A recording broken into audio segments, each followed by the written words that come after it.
Thank you, Mr. Chairman, and thank you very much for holding this hearing, and I thank in advance the witnesses who are appearing before us. This hearing is important because we are assessing the President's fiscal year 2012 budget request for three agencies: the Army Corps of Engineers, the Tennessee Valley Authority, and the Natural Resources Conservation Services. Each of these three agencies before us today is responsible for supporting and maintaining our national and regional economies in a variety of ways. These agencies literally allow our ports to stay open for shipping, allow commercial navigation to continue to utilize our waterways, protect countless families and property from the threat of flooding, provide energy to small and large communities, assist our small family farmers, and restore and protect our environmental resources. If nothing else, I hope we can all agree that the services that these agencies provide are critical to the well-being of this country. Mr. Chairman, a running theme of the new majority is that federal agencies need to do more with less.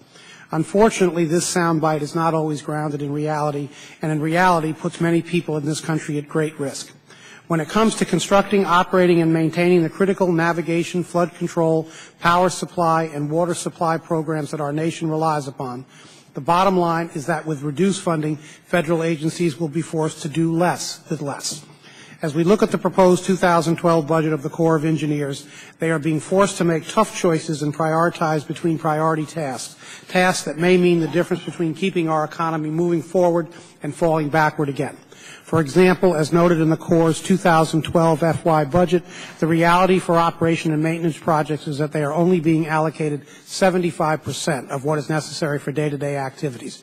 Collectively, for the hundreds of Corps of Engineer projects around the country, reductions in budget will result in a growing deficiency in maintenance that will continue to expand until it becomes an emergency or fails at a critical moment. The risk of failure increases each and every day, and ultimately the breaking point will be reached. As we conduct this ongoing budget debate, let us be clear that at least for the agencies here today, less funding means that fewer projects are constructed, fewer jobs will be maintained and created, more critical maintenance is deferred to another day, and more American families are placed in harm's way due to the risk of flooding and infrastructure failure.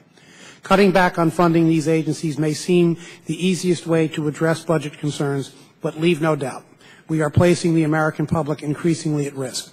In my view, this is antithetical to why we were elected to Congress. Our job is to be good stewards and leaders of the nation and to make the policy and funding choices that get our country back on the path of prosperity for today and for the future. In my view, reckless cuts to infrastructure investment programs such as the Civil Works mission of the Corps of Engineers simply passes the buck on our responsibilities to maintain and provide a workable water infrastructure for future generations. We have all seen the statistics that much of our nation's water infrastructure is inadequate or failing. Pick up any newspaper and you will find a reference to flooding, failing levees, or loss of land due to erosion. The statistics are staggering, and yet we continue to put off until tomorrow addressing the needs of our nation. With most of our water infrastructure in this nation at 50 years and older, we cannot afford to keep kicking this can down the road. I am very concerned that we are setting up a potential failure of infrastructure through incomplete maintenance and delay in critical oversight and safety responsibilities. If this is the path that we are now on, then let's be honest with the American people and let's tell them the real risks that they are facing. I believe that we should be asking all three of the agencies in front of us today what the reduced funds will mean in real terms to the safety and well-being of our citizens. We need to know who is going to be at risk and to what level. We need to know what projects are going to have to be cut or delayed as a result of the short-term continuing resolution. Let's stop trying to convince the nation that for agencies like the Corps of Engineers that they can somehow adequately maintain the inventory and safety of critical projects with reduced funding. The real question is how badly are we adding to the problem by cutting these agencies even further?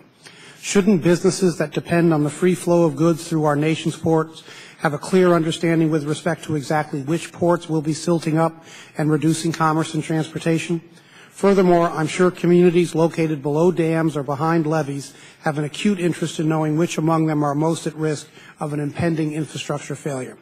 We need to be honest with the American people and tell them that the true story of the potential impacts and costs they are facing. It is my hope that this hearing will address these concerns. I yield back the balance of my time. Thank you.